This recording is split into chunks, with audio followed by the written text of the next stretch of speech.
Hi everyone, this is Nikita Vaid and in this video we'll continue with the topic life cycle costing. Last video में हमने देखा life cycle costing में product life cycle के चारों phases, introduction, growth, maturity and decline, इन चारों phases के हमने कैरेक्टरिस्टिक देखे और स्ट्रैटेजीज भी देखे. नोट्स में आपके पास इन चारों फेजेस के कैरेक्टरिस्टिक और स्ट्रैटेजीज का कंपैरिजन दिया हुआ है टेबुलर फॉर्म में, right.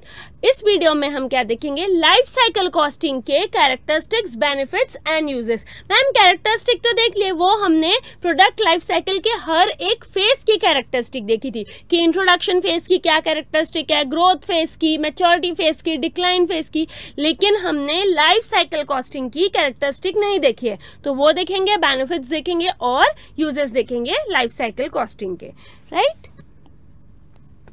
So here we go. Life cycle costing,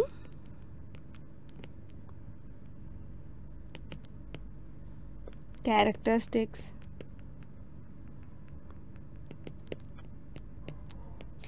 देखिए मैं आपको शॉर्ट में लिखा रही हूँ और इसका पूरा टेक्स्ट आपके नोट्स में है ही, राइट. मैं आपको शॉर्ट में बस बता दे रही हूँ क्या क्या कैरेक्टरिस्टिक है. फर्स्ट कैरेक्टरिस्टिक क्या है कि हर एक प्रोडक्ट की एक फाइनाइट लाइफ होती है.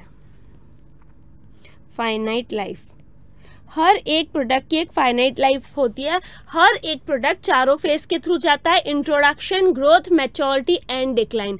जिस भी प्रोडक्ट का इंट्रोडक्शन होगा डिक्लाइन होगा ही. एक फाइनाइट लाइफ रहती है, भले ही वो 10 साल हो, 2 साल हो या 10 महीने हो, लेकिन लाइफ क्या रहती है, फाइनाइट रहती है. तो ये क्या हो गया, first characteristic. Then predictable course of product cost, revenue and profit patterns, right. Predictable रहता है कॉस्ट, रेवेन्यू और क्या, प्रॉफिट पैटर्न्स. प्रेडिक्टेबल है कि इंट्रोडक्शन फेज में इतना होगा, ग्रोथ फेज में मैच्योरिटी और डिक्लाइन. प्रेडिक्टेबल कोर्स है किस चीज का, कॉस्ट का, रेवेन्यू का और प्रॉफिट पैटर्न का, right. Then profit per unit varies in each stage. Profit per unit vary करता है, right. Of course profit per unit vary करता है. क्यों? क्योंकि हमारा प्रॉफिट भी बदल रहा है और यूनिट सोल्ड भी बदल रहे हैं, तो प्रॉफिट पर यूनिट वेरी करेगा ही, right. Then different threats and opportunities in each stage या फिर इन ईच फेज. हर एक फेज में डिफरेंट थ्रेड्स रहते हैं और अपॉर्चुनिटी रहती है. ग्रोथ फेज में अलग, इंट्रोडक्शन में अलग, मैच्योरिटी में अलग, डिक्लाइन में अलग, अलग अलग थ्रेड्स रहेंगे और क्या रहेगी, अलग अलग अपॉर्चुनिटी रहेगी. फिर क्या, फिफ्थ डिफरेंट एम्फेसिस, और आपका एम्फेसिस भी अलग अलग रहेगा इन डिफरेंट स्टेजेस. मतलब क्या कि जैसे देखिए इंट्रोडक्शन फेज में आप अलग चीज में एम्फेसाइज करेंगे. सपोज प्रमोशनल एक्टिविटीज में एम्फेसाइज कर रहे हैं आप इंट्रोडक्शन फेज में, वैसे ही आप ग्रोथ फेज में किसी अलग चीज में एम्फेसाइज करेंगे, मैच्योरिटी फेज में किसी अलग चीज में एम्फेसाइज करेंगे और डिक्लाइन फेज पे किसी अलग चीज पे एम्फेसाइज करेंगे. फाइंडिंग न्यू यूजेस और इंक्रीज कंजम्पशन में increase the life of the product. मतलब क्या, एक फाइनाइट लाइफ होती है. सपोज हमने लाइफ देखी कि इस प्रोडक्ट की लाइफ कितनी है, 5 साल है. टोटल लाइफ इस प्रोडक्ट की 5 साल है, लेकिन उसके कुछ नए यूजेस पता चल गए उस प्रोडक्ट के, या कंजम्पशन इंक्रीज हो गया, तो क्या हो जाएगा, उसकी लाइफ बढ़ जाएगी. हो सकता है 5 साल से 5.5 साल हो जाए, 6 साल हो जाए, कुछ लाइफ बढ़ जाएगी. जो फाइनाइट लाइफ है वो थोड़ी एक्सटेंड हो जाएगी अगर कुछ न्यू यूजेस और इंक्रीज कंजम्पशन हो गया उस प्रोडक्ट का. तो मतलब कैरेक्टरिस्टिक कौन कौन से 6 हैं, देखिए. फर्स्ट फाइनाइट लाइफ होती है. एक लाइफ फाइनाइट होती है, मतलब इनफाइनाइट नहीं कि चलती जाएगी, भले ही 20 साल हो लेकिन फाइनाइट होगी लाइफ, ठीक है. उसके बाद रेवेन्यू, कॉस्ट और प्रॉफिट पैटर्न्स, इनका एक प्रेडिक्टेबल कोर्स रहेगा. फिर प्रॉफिट पर यूनिट वेरी करेंगे, राइट। हर एक स्टेज में डिफरेंट थ्रेड्स रहेंगे और डिफरेंट अपॉर्चुनिटी रहेगी। हर एक स्टेज पे हम अलग अलग चीज़ों पे एम्फेसाइज करेंगे, कहीं प्रमोशनल एक्टिविटी पे, कहीं डिस्ट्रीब्यूशन चैनल एक्वायर करने पे, नए नए हर एक स्टेज पे अलग अलग चीज़ों पे हम क्या करेंगे, एम्फेसाइज करेंगे। फाइंडिंग यूजेस और इंक्रीज कंजम्पशन में increase the life of the period नहीं ऑफ द प्रोडक्ट। मतलब कि किसी प्रोडक्ट की लाइफ सपोज 10 साल है, तो क्या उसका नया यूज पता चल जाए या कंजम्पशन इंक्रीज हो जाए तो क्या हो जाएगा, उसकी लाइफ इंक्रीज हो जाएगी। सपोज 10 साल है, 10 से 11 साल हो सकती है, right. So these are few characteristics of life cycle costing. Now will see some benefits of life cycle costing, या फिर प्रोडक्ट लाइफ साइकिल का आप कुछ बेनिफिट्स देंगे। पहला, earlier action to generate revenue or to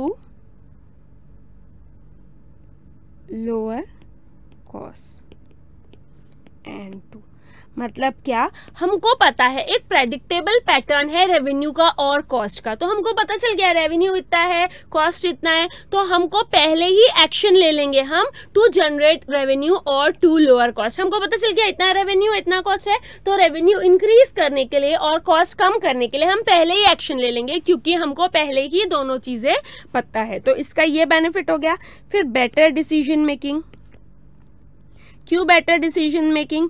because आपके पास accurate data है, almost accurate तो एकदम नहीं बोल सकते, लेकिन रेवेन्यू कॉस्ट का आपके पास डेटा है, तो इससे आपके पास पहले ही डेटा है, तो बेटर डिसीजन मेकिंग होगी। प्रोडक्ट लॉन्च करना है, नहीं करना है, कब करना है, बेटर डिसीजन आप ले पाएंगे, ठीक है।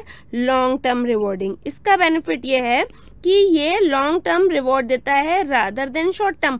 हो सकता है शॉर्ट टर्म में लॉस भी हो, मैंने आपको बोला भी, हो सकता है एक अकाउंटिंग पीरियड में लॉस भी हो, लेकिन पूरे प्रोडक्ट की लाइफ साइकिल में हो सकता है क्या हो, प्रॉफिट हो। तो ये क्या, लॉन्ग टर्म रिवॉर्डिंग होता है जनरली। फिर ओवरऑल एनालिसिस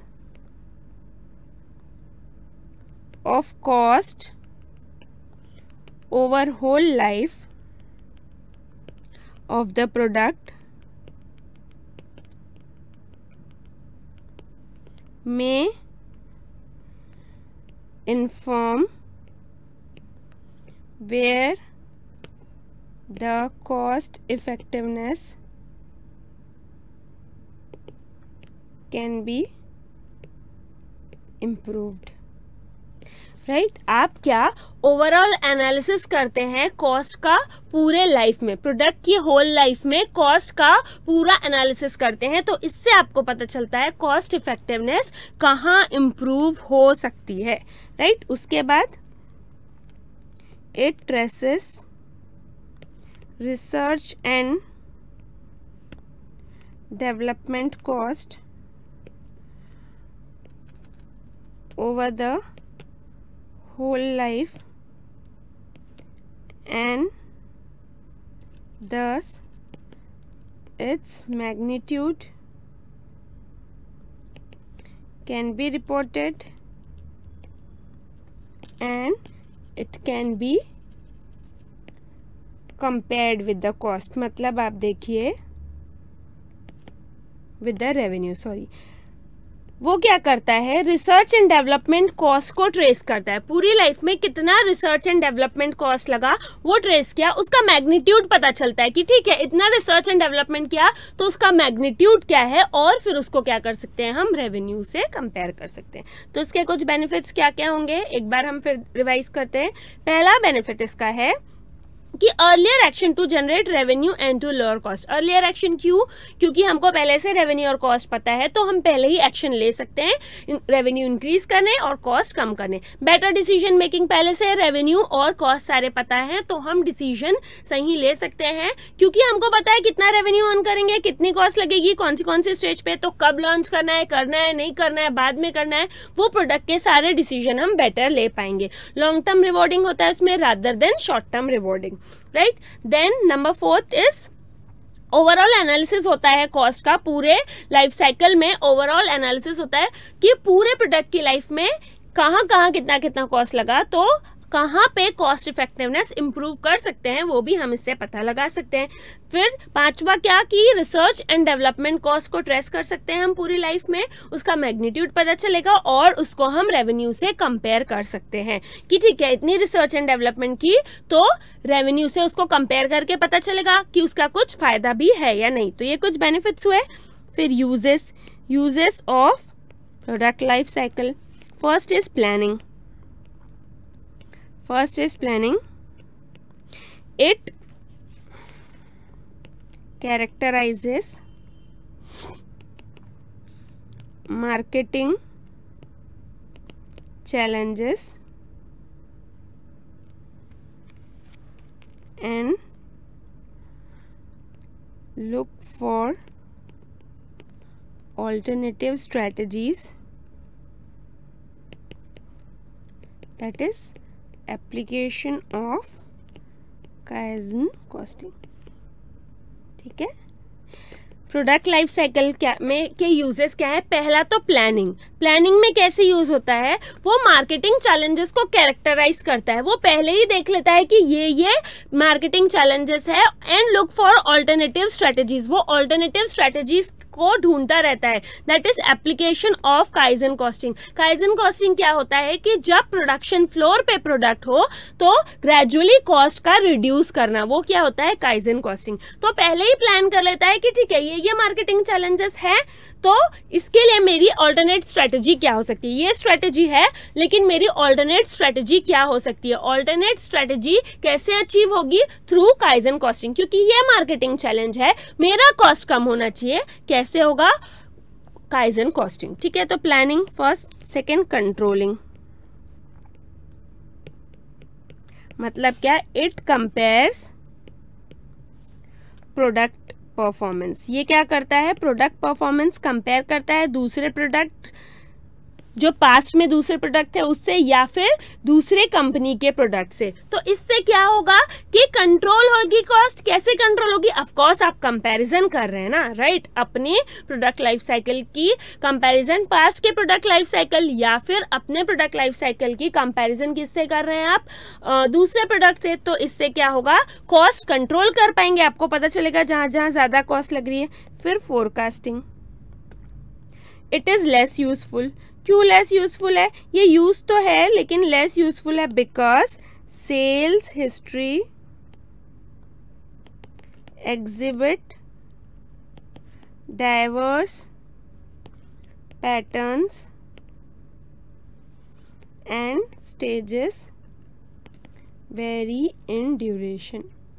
फोरकास्टिंग ये लेस यूजफुल क्यों है, क्योंकि sale history exhibit diverse pattern. मतलब हम हिस्ट्री के हिसाब से जो सेल की हिस्ट्री है उस हिसाब से फोरकास्ट करेंगे, लेकिन सेल की जो हिस्ट्री है वो डाइवर्स पैटर्न दिखाती है और स्टेजेस भी ड्यूरेशन में अलग अलग होते हैं।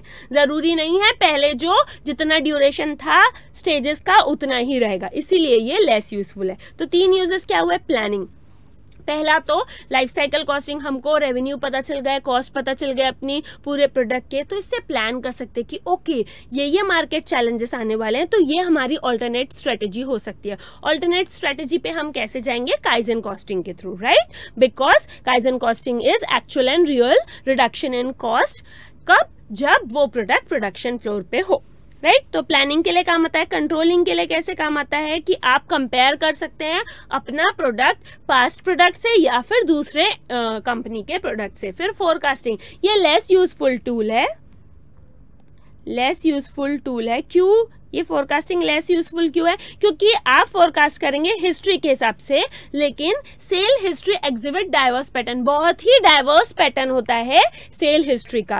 And stages vary in duration, and even stages भी वेरी करते हैं ड्यूरेशन में, इसलिए फोरकास्टिंग ज़्यादा यूजफुल नहीं है। यूज तो होता ही है बट ज़्यादा नहीं है। तो हमने कैरेक्टरिस्टिक्स, बेनिफिट्स और यूजेस भी देख लिए किसके, प्रोडक्ट लाइफ साइकिल के, और हमने चारों फेजेस के अलग अलग कैरेक्टरिस्टिक और स्ट्रेटजीज भी देखी थी। आपके पास नोट्स में उन चारों की कैरेक्टरिस्टिक और स्ट्रेटजीज का कंपैरिजन भी दिया हुआ है।